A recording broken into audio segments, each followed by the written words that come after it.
Hey guys, what's up? It's iFlynn here, and today I just wanted to make a short and simple little video covering my go-to loadout in Warframe in 2025, because I get this question a lot, basically like what are your go-to weapons, what is your go-to Warframe, and honestly, it's nothing too complicated. I just like to stick to using Vault, using a build that looks like this with Roar subsumed over his fourth ability. For survivability, we are relying on Brief Respite and Catalyzing Shields. This allows us to shield gate very easily because every single time we cast our speed ability or our shock ability for our electric damage buff, because we are running Shock Tripper on here, we're rebuilding our shields because of the Brief Respite in the Aura mod. Our energy is sustained quite easily because we're using Prime Flow combined with Equilibrium. The rest of the build basically invests into ability strength and ability duration. So we have Umbral Intensify and Blind Rage for our ability strength. Then we have Narrow Minded and Prime Continuity for our ability duration. Prime Sure-Footed is in the Exilus slot, so I don't accidentally knock myself over. Molt Augmented is on here, so we get more ability strength the longer the mission goes on, capping out at 250 kills, giving us a bonus 60% ability strength. And then we have Arcane Energize on here to help us out even more with our energy sustain. The only things that you're not going to have as a newer player coming into the game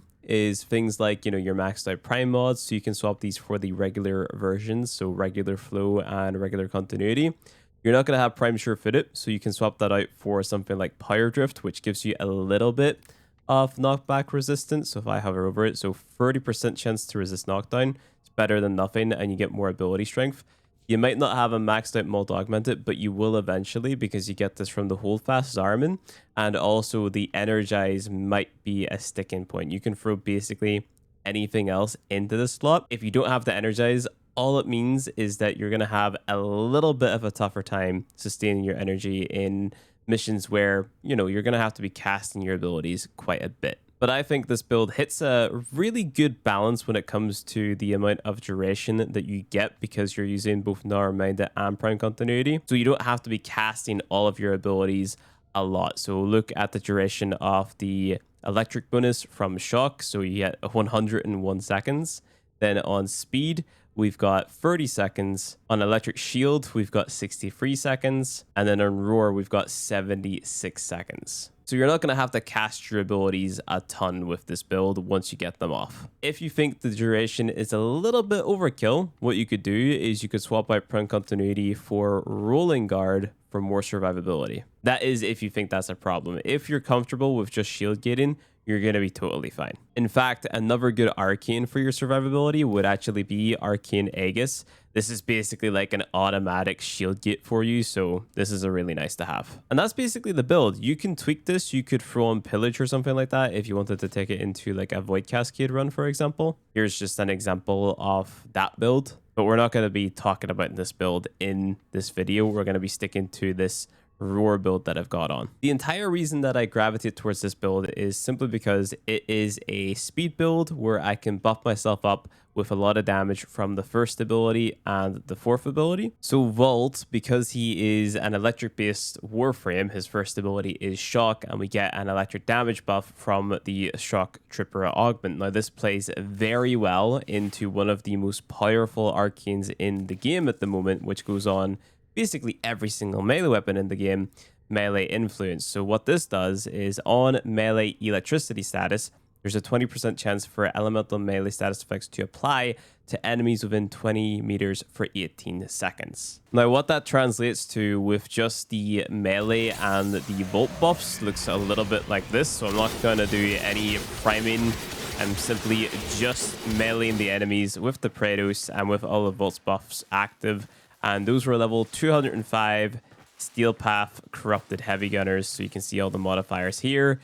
So yeah, you kill them pretty quick with just this setup. You can use almost any melee weapon in the game with this mod setup as long as you have melee influence. So I'm going to go over the mods that matter the most. Of course, you need to have some form of melee damage, so you can use either Prime Pressure Point or Condition Overload. I recommend Condition Overload because I'm using a primer in this loadout. Shocking Touch, this is basically just here for the electric damage and the electric procs. Blood Rush, this is to give you some critical chance scaling with your combo multiplier. Weeping Wounds to do the exact same thing as Blood Rush, just for your status chance here, which is going to pair very well with Shocking Touch to apply those electric status effects to proc our melee influence very often. Because it's a melee weapon, you of course want some form of attack speed to make it feel good. If you don't have Prime Fury, I recommend swapping it out for the mod called Quickening. This is actually going to help you build up your combo count even faster as well. Prime Reach is kind of a must-have mod on a lot of melee weapons because it just extends the range, so you're killing more enemies with every single swing. In this slot, I'm running Galvanized Elementalist, but this is more like a flex slot. You can basically run whatever you want in here.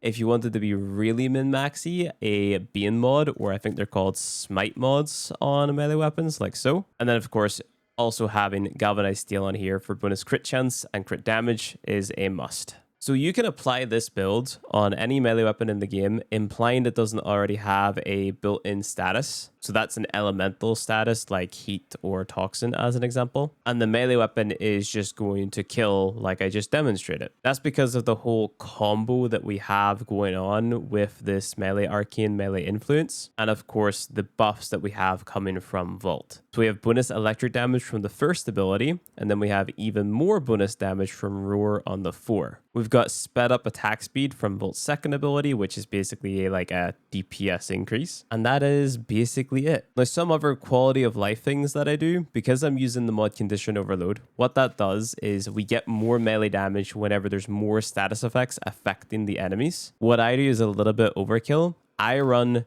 double primer weapons. So this is the Cedo Prime, and this is a build that I use to just throw on more elemental status effects onto bad guys. But more importantly to me, I'm running primary dexterity. So if we go ahead and we read what this does, whenever you get it to rank 5, so you have it fully maxed out, it says on melee kill, you get 60% damage to this Cedo for 20 seconds, stacking up to 6 times. And there's also a little blurb at the bottom that says plus 7.5 seconds of combo duration. So instead of having the mod combo duration onto my melee weapon, I simply get it from an arcane that's equipped to my primary weapon instead. And I can combine that with a secondary dexterity arcane, which is on my actual primer, the Epitaph Prime. So I'm getting 15 additional seconds of combo duration. And of course, the higher your combo is on your melee weapon, the more damage you're dealing. So you can go ahead and yoink this Epitaph Prime build and also the Cedo Prime build. Just remember that these two builds that I just showed you and these two weapons, they are exclusively for priming. They are not for dealing damage. You could get away with it, don't get me wrong, in certain types of content, but they are built exclusively for priming the enemies, which is adding status effects. When it comes to your melee weapon, you can use pretty much anything you want, but I'm going to go ahead and recommend you guys the Praetos. This is basically the new meta Cronin Prime, if you guys were around whenever the Cronin Prime was quite meta. But the benefit of the Praetos over the Cronin Prime, for example, is it's an incarnate weapon.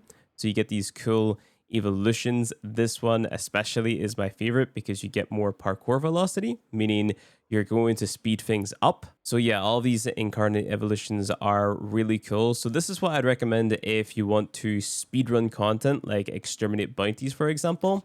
But if you're doing something a little bit more difficult, maybe damage is quite an issue for you, the Nami Solo Incarnate is probably your next go-to, simply because you can go ahead and roll a nasty Riven. Go ahead and take a look at the Riven that I've got on mine. The funny thing is, this isn't even considered a God roll Riven on this weapon because you need some very particular stats. But yeah, this weapon is also absolutely killer once you get the Incarnate form, because one of the Incarnate form evolutions is that it gets more follow through. And what that basically means is that it has a greater damage carry through hitting multiple enemies. And despite its size, it's actually one of the largest range melee weapons in the game. What we're hopping in and doing now is the highest tier exterminate bounty in the game, basically here in 1999.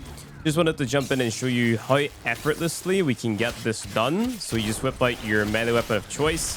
If it's an incarnate form, make sure to fully equip it if it's the Nami solo. And yeah, we're just going to run through, kill all the enemies, make sure that your buffs are active, your speed, your electric shield on to help with survivability, your shock trooper on your 1.